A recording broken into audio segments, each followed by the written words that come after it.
Go Hey, ahead. pickleballers. Jesse and I are here with a very special episode.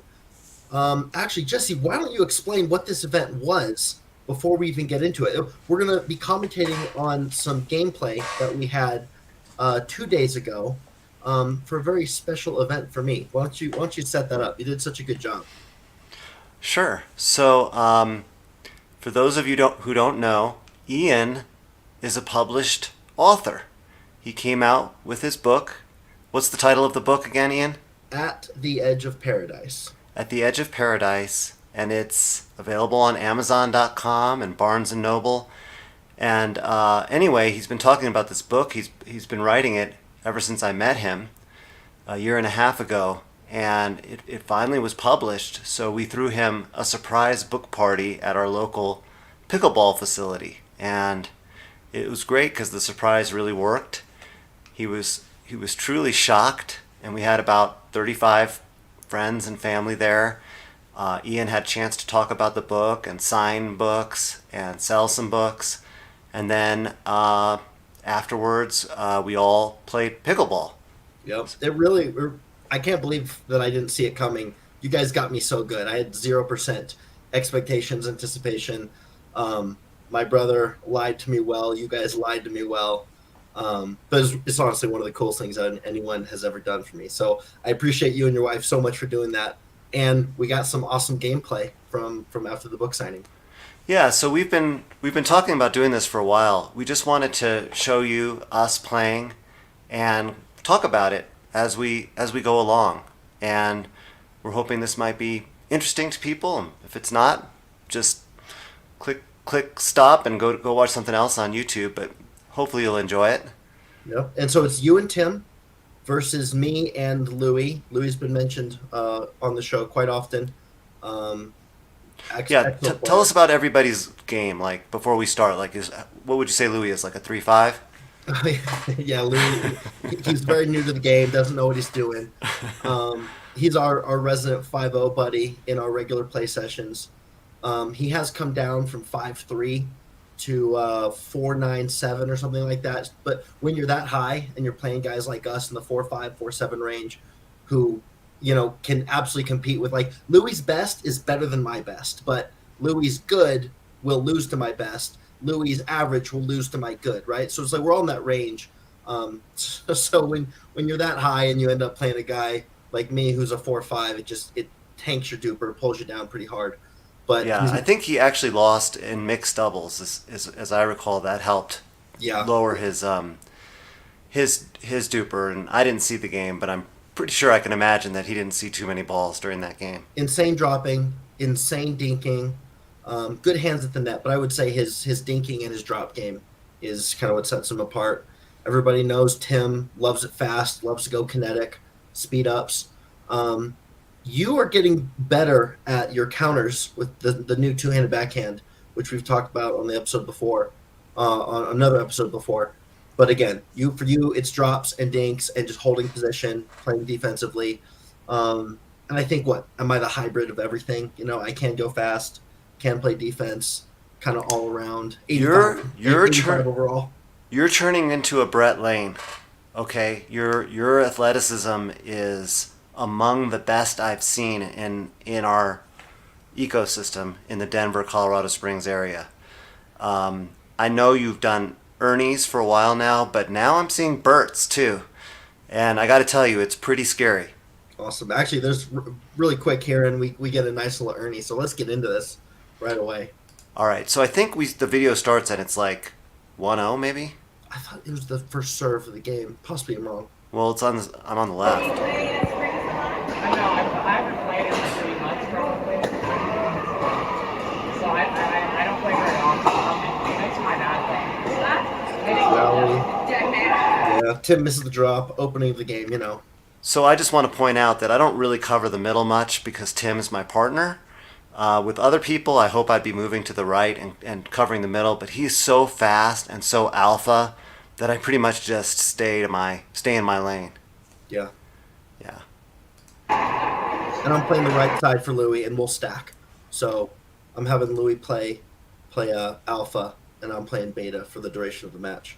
Okay, I'm going to turn down the volume on the the game so that you can talk over it if you want? Cool. Yeah. Okay.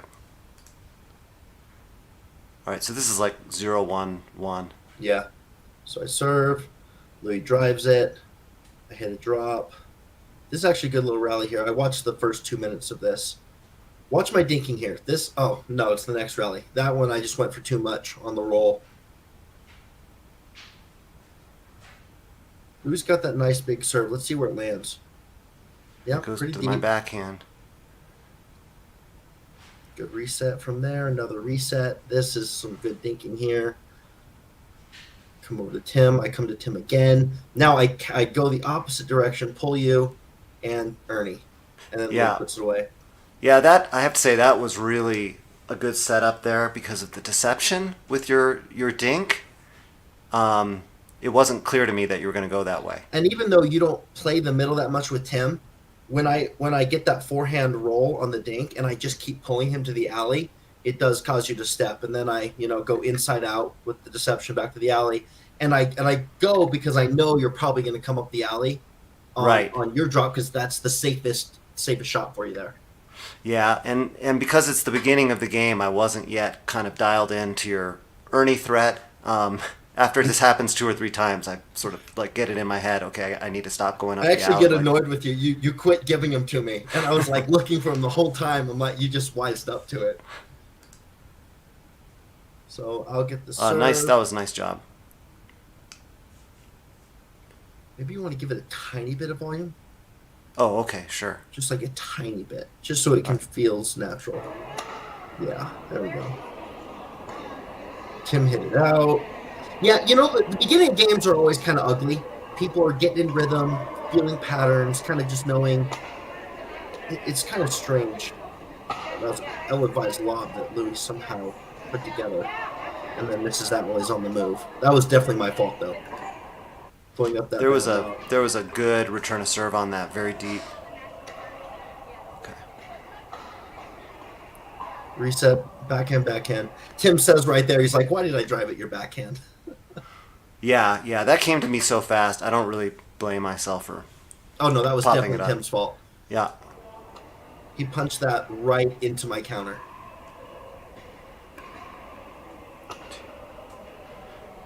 Yeah, so that's the only return I missed the whole game. I think I was still mad about the previous point. I was thinking about it. Wasn't focused. I pushed that one at you, Cello. You see, I used the 2-E there? Yeah, I saw it. Oh, Louis was so mad he missed that. He should have put that away. But we all miss stuff sometimes, That's sort of a tough spot, though. It was like How high it was? backhand high above the shoulder. That can be an awkward spot for people. Yep. Because you can't get over it to bring it down as easily, but you still have to attack it because if you let it pass by your ear, it's for sure in.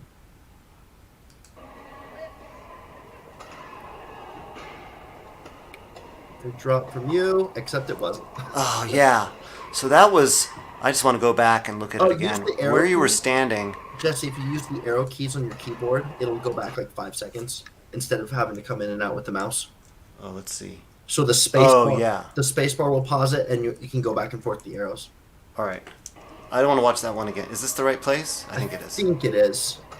Yeah, because you drop it over to me. 2. I just want to point out how close you are to the tee, Mm-hmm. which is why I tried to go up to your left, my right.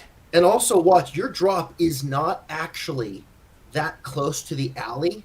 What it is it's high. Like it's coming in, it's coming down, but its depth is where I can, if I extend and jump over, I'm able to hit with my backhand. People need to know that this is a very earnable and an attackable drop position if it's not done kind of flat and low. So watch, this is actually, I would call this a good drop, except that I can jump over and get this. All right, I'm going to slow it down. Yeah. Here we go.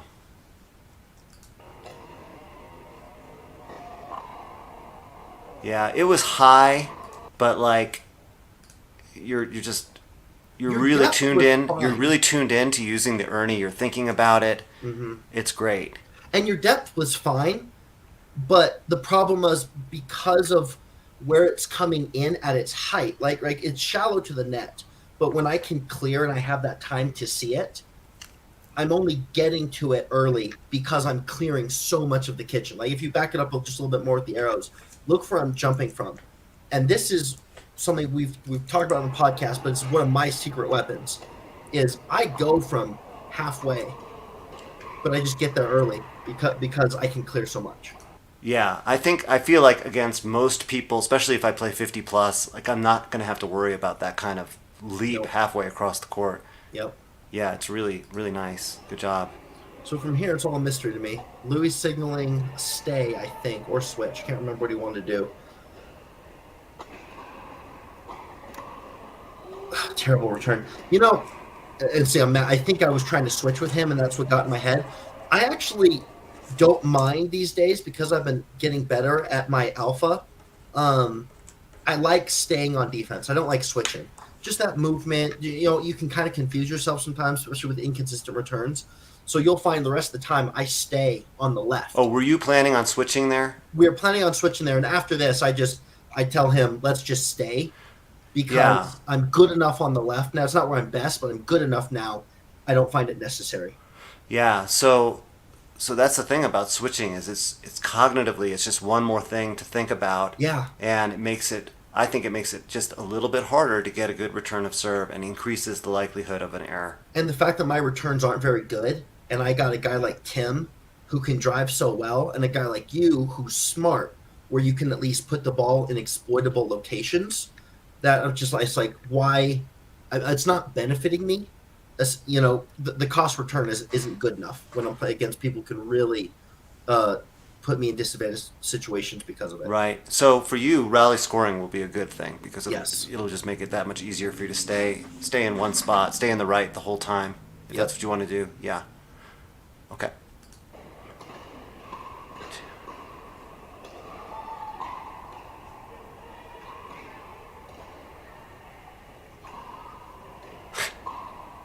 There's another one. It's sort of interesting that Tim just stayed back the whole time. Yeah. I thought my one of my drops was good enough to come up on. He did say he just played singles for 3 hours, so he was tired.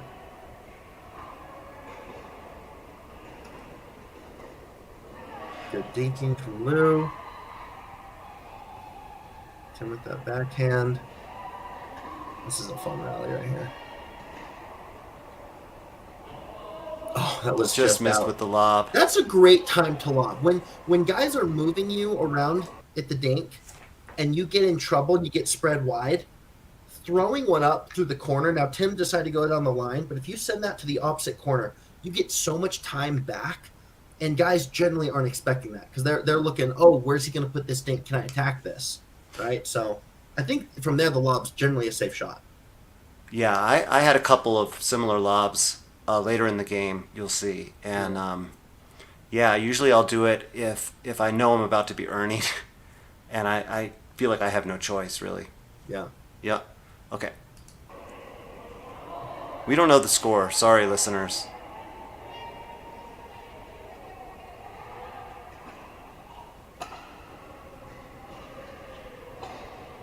So, we often talk about Tim's excellent backhand, but he has a great forehand too, and that's just such a nice example of it right there. Tim's got great shots, dude. Like, Yeah. either side, he's going to put balls away, especially Yeah. if they're that high. Yeah, that was a great shot. Not the best drop, but still give Tim credit for just clearing that thing down the line. Nice serve. There's that forehand Just again. comes through so fast, dude. Yeah, he's got more power on that forehand than just about anybody. Yeah.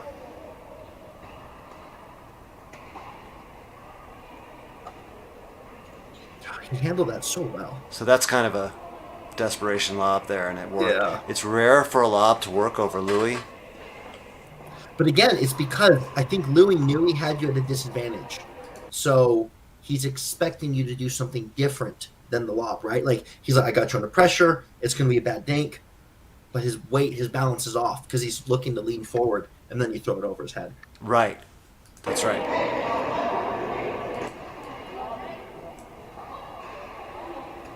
Use the space bar to pause, Jess. Yeah. That way you can keep it scrolled up a Oh, little bit. okay.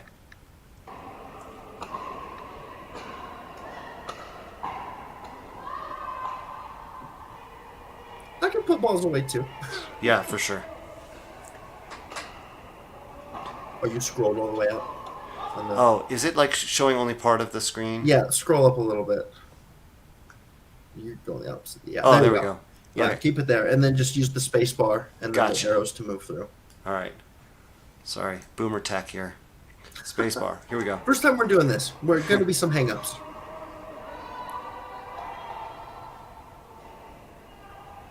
This is at Springs Pickleball. This is the facility we're at. It's got what, like 8 courts. 6 on the ground floor, 2 up on the balcony. Opened about a year ago. Really nice facility. Okay.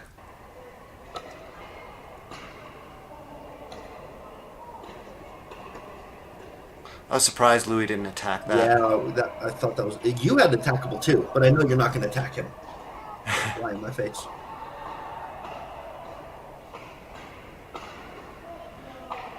There you go. So again, that speed up was kind of to his left shoulder, and he popped it up a little bit. That was a good spot.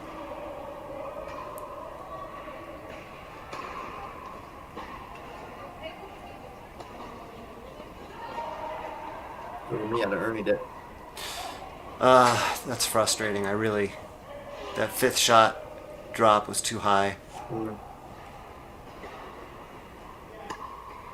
That's because Louis pulled you with that inside-out forehand. He pulled you in your backhand. I hate driving into the net, man. It just kills me. Yeah. I'd rather lose high than lose low, right? Like we've got that joke we've made on our T-shirts. The net is undefeated. Right. I'd rather hit it high and play some defense than just hitting the tape every time. Yeah, definitely.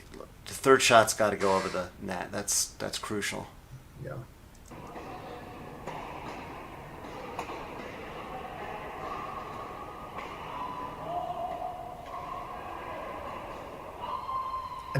I don't know if it's here, but I start to play you in the middle a little bit more.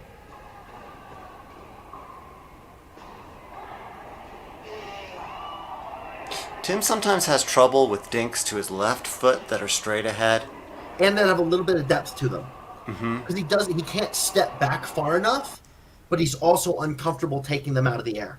It's that weird 1 foot to 6 inches off the kitchen line deep and kind of coming down like kneecap height. That's right. He doesn't have a lot of vulnerabilities, but that's one thing I've noticed. Yeah.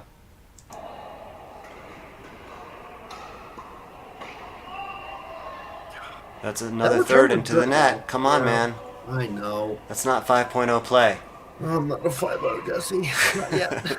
I'm working on it, okay?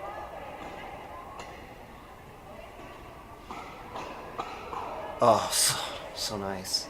And yeah, he's jumping around. He just gets in position so well.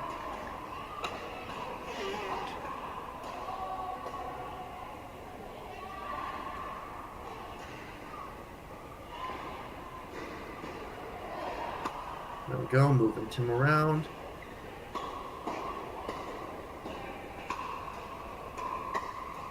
So I need to be dinking more to the corner. I keep going middle. I need to move some of them to the corner. You're not, well, see, I missed that. It's just bad on me. But you're not moving us at all, right? Lou and I we're statues, but we can still get to every ball. Right, yep.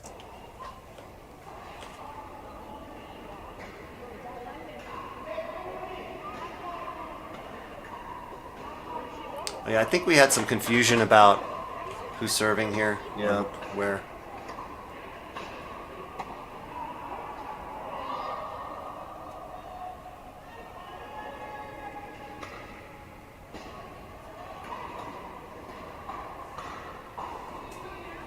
Really nice placement there. Thank you. Had to go inside out. Again, it's just that one lateral to your backhand, right? Making you shift once and reach down to your left foot. I find that's the one spot that you have trouble defending. Anything else, you can take half volleys to your center or to your right, and they're all coming back good. It's just that tight angle where you've got to reach down to your left foot that you struggle with. I wonder if you should start shifting earlier. You know what I mean? That was all caused by your weak return there. Yep. I had a good deep serve, and then your return was weak. Honestly, dude, I think I returned at a 4-0 level. It's really just, it's so bad. I'm getting better, but it's so frustrating.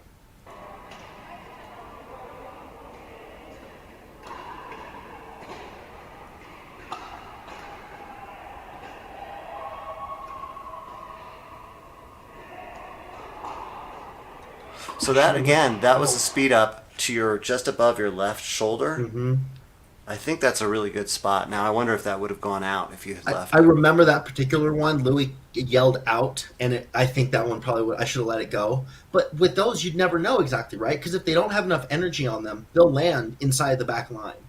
But they're hard to get up and then down on. So yeah, if you I'm really growing to appreciate the left shoulder as a spot, or even slightly above the left shoulder. I wonder if you could maybe an attack we should work on or develop is a forehand speed up, but it's like a mini speed up lob, kind of just past the shoulder, past the ear, Right. But it's not doesn't have enough pace where it's like a passing shot, but it's not as slow as a lob, right? Like it's simply trying to elicit that weird awkwardness, Right, like a mid pace. like a mid pace, heavy top spin, 60-70% roll thing. Yeah, I think We've seen it work twice on Louis and me both here. Yeah, I think a lot of people have trouble with that spot. And before you hit play again, I know this. We're stopping. We're talking, and some people may not totally vibe with that. They want to be more fluid, but this is how we analyze our tape and get better. Like we've seen it twice. We stopped it. We talked about this left shoulder, upper high backhand thing, and I guarantee you right now, you and I are going to apply this into our games because this is how you get better.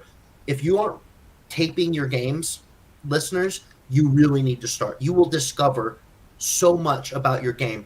You're not moving well. There's gaps. Why you aren't hitting shots. You just don't look as athletic as you think. You will learn and develop so much by watching tape of yourself. Yeah, I agree. All right, should I keep going? Yeah. Okay, so I thought the game was over. I thought we were playing to 11. I think it's like 11-5 or something. I got a And lag I was... on the video. You've got a lag? Yeah, hit play again. We'll see. It's all right. Caught to speed. Sorry. You can pause. So we're playing to 15 is what I discovered. Yes. That was a nice shot. Of course, I should have gotten that back. Did you know where it was? To your left foot. Backhand. Oh, the same spot. It's that spot. Yeah, I mean that's very common for people, especially in mixed, because I'll usually come over to the right for the third shot, and I leave the whole left side of the court empty. So oftentimes people will hit their fourth shot to that spot, and I need to just get better at getting it over the net.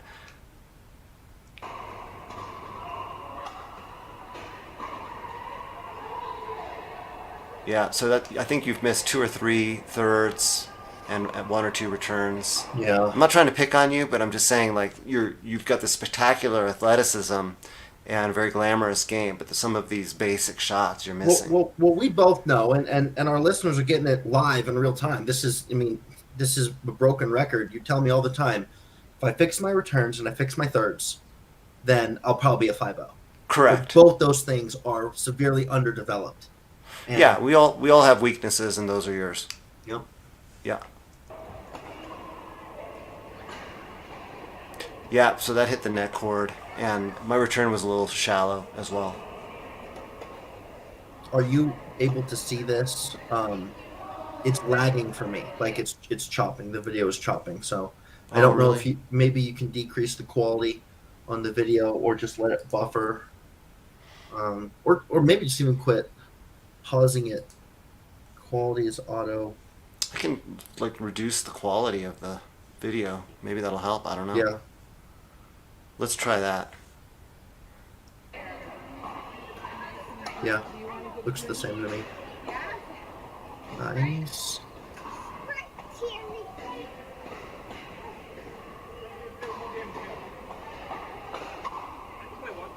Nice get there. Thank you.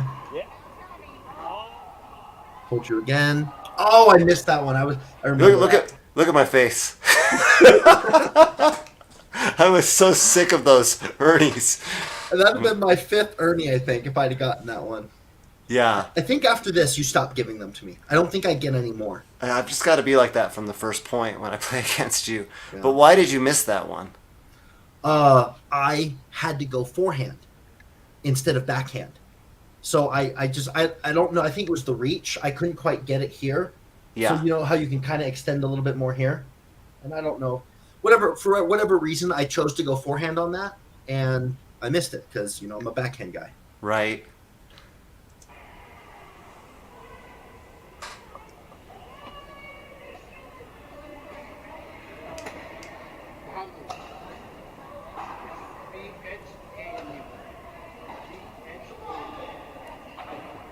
No.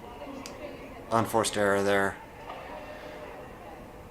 It's super choppy again. It has been, actually. Yeah, pause it, Jess. Okay, so is it just like unwatchable? Oh, at the moment it is. I think you need to quit pausing. We just need to talk through our points and let it roll that way because. Okay. Let's try it that way. I think the stop start's just messing All right. up. Yep. Okay, I will not hit the spacebar again. We'll just have to talk through it. It's looking good here. Yeah, that was interesting. He just Yeah. stood there for the Ernie. Okay, desperation lob. Look at that, he gets it. He whipped it and got it, and then I come back with the defense. I can't believe that landed. Oh no, took the camera down. Yeah. I think Did you see that prayer of a two-handed half volley off of Tim's overhead? It Oh just yeah, that was incredible. You guys got the point. So I don't know if everyone saw. Louis took a swipe at it, missed it, and then still recovered. That was such a good drive, and it was out. Yeah, if your paddle angle's a little wrong on that, you'll sky it out. Right. Great drop. Cross court, Jesse. Come on. Sniper here. Oh, that was such a good lob. Yeah. If I had hit it like a foot or two to your backhand, I think I would have had a chance, but it went right to your forehand.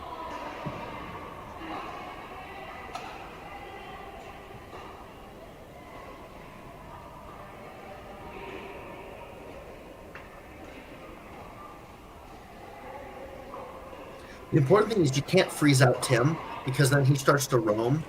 Oh, I hit my paddle. I was so mad. I think I reached up for that. Right. Yeah, that was going out. Yeah. I think that's You can't freeze him out. true. He'll roam and he'll get involved. So I'll maybe. You got to keep him honest. You got to keep him honest. Exactly.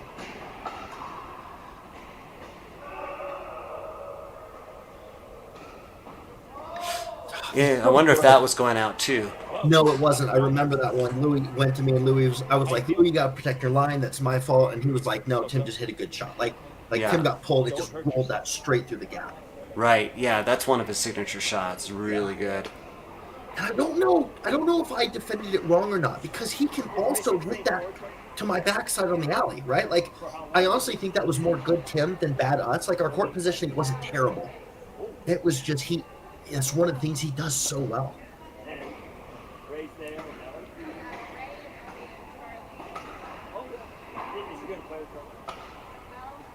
So just a comment. I think he makes a number of errors coming up here, but my feeling is like he's the shot maker, he's the alpha, he's allowed to make errors. So it never bothers me when he does. It's just comes, it comes with the territory. Like a shot maker is allowed to make more errors. I better not be making that many errors as the beta. Yeah. I mean, in other film sessions we've recorded, the highest unforced error rate I've seen. Now, this is crazy that Louis got that. That's why he's so good, because he can come in and make those consistent drops over and over. Then I sped it up at you, and you countered it out. You still got a paddle on it. Too hard. That's why Louis is so good, dude. He's able to He gets everything. And he's able to get up to the kitchen line. That was a good shot. Well, but what you're talking, the unforced error thing, the most I ever remember was 17% unforced error rate. That was me in one of our recorded games. And the lowest, I think, was 4, was you one time. So, as an alpha, 17 is pretty high. But I think if you're a good alpha and you're hitting between 6 and 10% unforced errors, I think that's appropriate. And if you're a beta, you probably want to stay around 5 or 6. Yeah, I'm generally happy if my unforced errors is less than 5 in a game. Like, I consider that really good.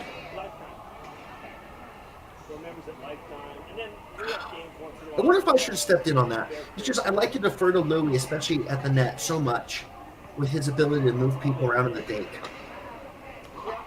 Good serve, nice return. Yep. Yeah, so he's just having a bad patch, but like that's, like I said, that's okay. And he'll pull himself out of it too, right? Like, Right. You got to let a guy swing. Yep. I go for another one, didn't get it. I wonder if I was in his way there. Got lucky off the net, came to you. Oh, God, that's frustrating. Mm-hmm. I really try to stay out of his way. He loves he's so athletic. He loves roam. to, yep.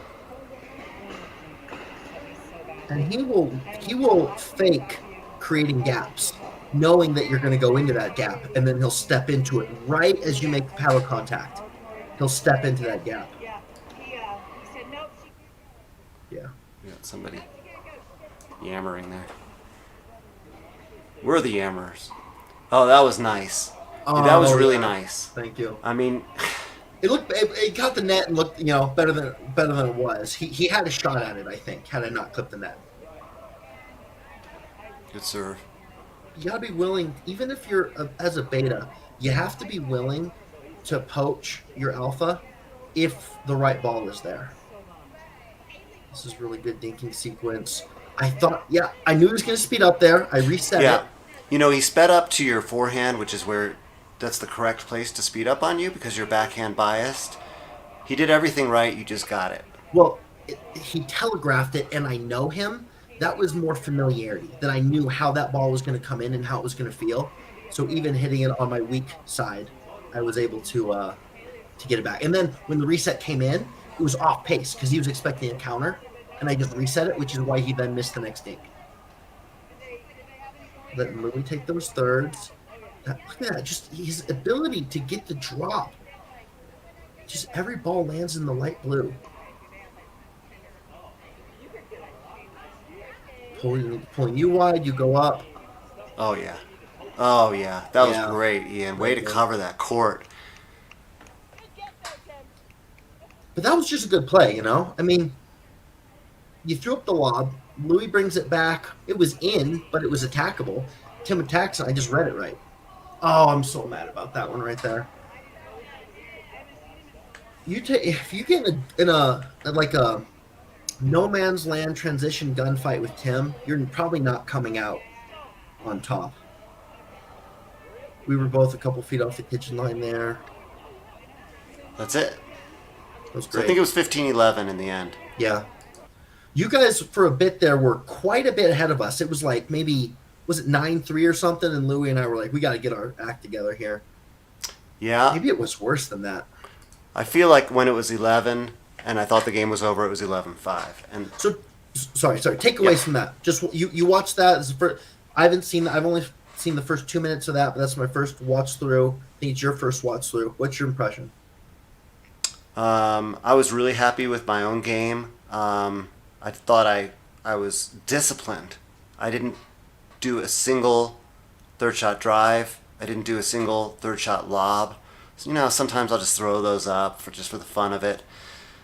But they only work 1 in 5 times. So I thought sticking with the drops was good, and they were for the most part pretty good drops. And my fifths, if I had to reset, were pretty good. So I was happy with all that, and I thought my dinking was pretty good. I do think I should have tried to move you guys around more. So that's something that I need to do, is to go at a harder angle and really get that ball in the corner. I thought your athleticism was kind of amazing. You just missed too many returns of serve. You missed too many third shots. Yeah. What I want to say about your game is your dinking is always, it's difficult to attack, but I do think you need to start using angles more, moving people more. I think you saw that Lewy and I were moving you guys more than you were moving us. And you've got that in the bag, dude. You're such a good dinker. You just need to allow yourself to be more aggressive with your angles. And yeah, talking about my game, I watched that and I'm like, man, like this isn't like, arrogant. I look at myself like, man, I'm good. Like I'm hitting great earnies. I'm hitting good counters. I'm crossing over in front of my partner when I need to. But then I hit 3-5, 4-0 level returns. I missed 4 drops. And that's the difference, honestly, between 4-7-ish is where I would kind of average myself out, and being a legitimate 5-0 is you can't miss the easy, pathetic drops. And you have to get your returns at least in the back third of the court. I'm landing in the middle sometimes, right? And how long is it's kitchen 7 feet, the rest of the court's 10, or is it? No, 20. Wait, I'm embarrassed. No, I don't it's know. 20. It's 20.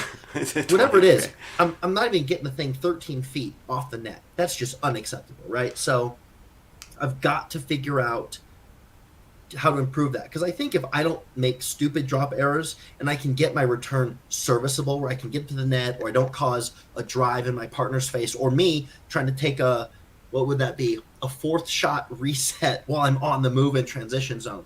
It's like those little things are the difference between a guy who can play 4-5 and a guy who can play 5-0. Now, my best days, I'm definitely playing at 5-0, but I have a lot more days like this where I'm playing great, everyone's impressed, oh, good job, Ian, nice earnies. But if you look at the tape, I've got 9 moments that are just unacceptable for the level I would like to be playing at. And so I don't know how to shore that up other than get out and drill and just be consistent. Because we know what the problem is. Just I don't know how to I don't have an answer right now. Yeah. Well, I mean, I would recommend taking a lesson with Greg Williams he's helped so many people with their thirds. So Yeah. I think just even one lesson would probably go a long way. Awesome. I want to say also that I thought Tim and I really played well together in that game. The last time we played you and Lewy was in our Duper League, and we lost 2 games in a row. So it was kind of nice to get a win this time. They were super competitive games, though, by the way. They weren't blowouts at all.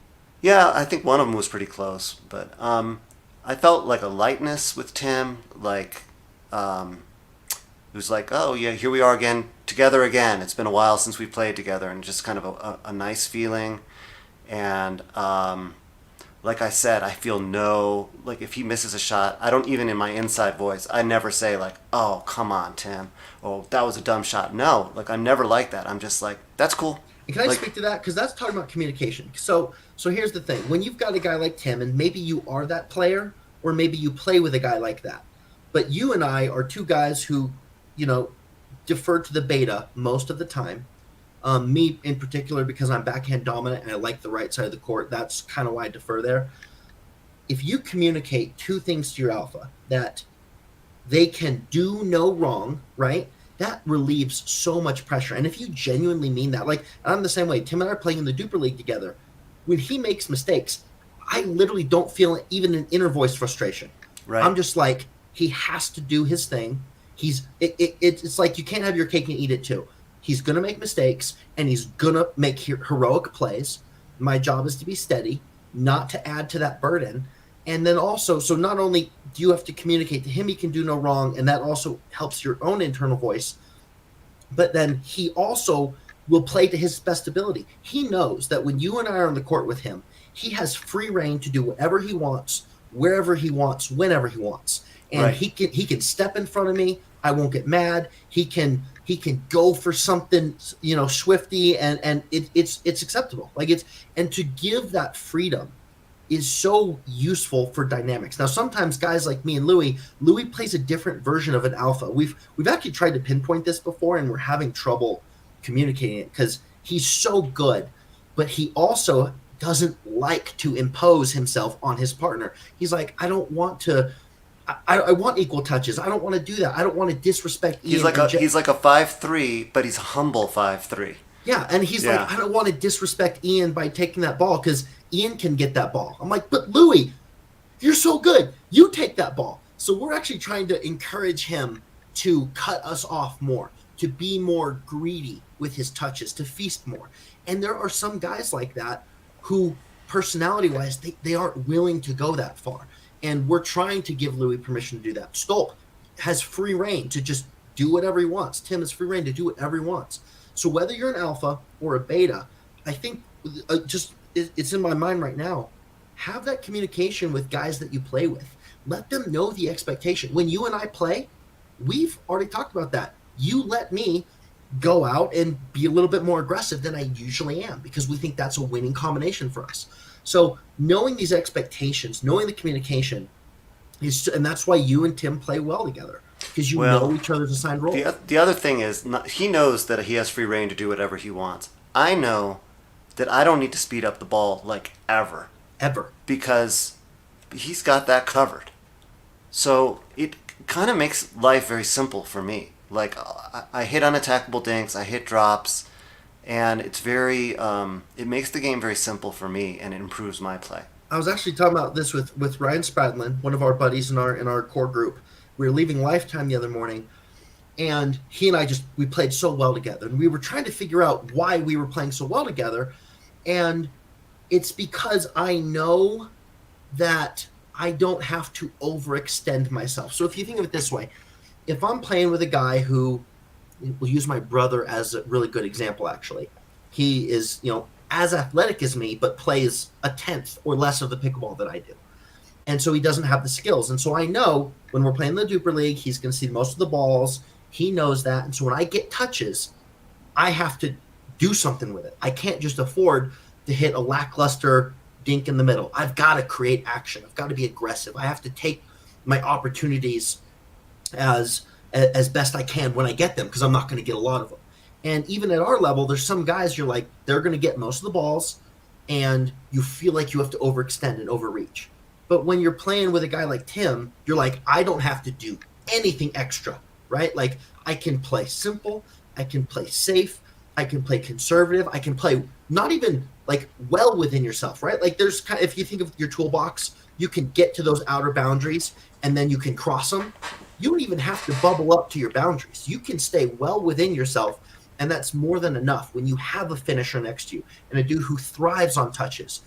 And that's how you can mitigate your unforced errors. That's why Colin Johns has like one unforced error per game because he has to be so simple and just do something so easy because Ben's going to close everything for him. Yeah, I agree completely. Yeah, awesome. All right, man. Do you want to wrap it up? I think that was great. I mean, we're going to fine tune this as we go, but it's been mentioned that live commentary, analyzing our games, kind of allowing people to see how we think about the game. And again, I'm not a 5-0 yet, but we've made a lot of progress. We're pretty good in our community. And if people can take lessons of how to analyze their games, film yourself. I promise you, it will change your game. We've got some new guys coming up in our group, and they're like, I've never filmed myself before. And then we film them and we show them, and they're just like, that's what I look like. It's really eye-opening. So hopefully we can do more and more of this as we go. But this was just me and Jesse vibing, hanging out. Yeah, and good time, good stuff. Really good stuff. So thank you guys. We love you all. Stay safe and stay out of the kitchen.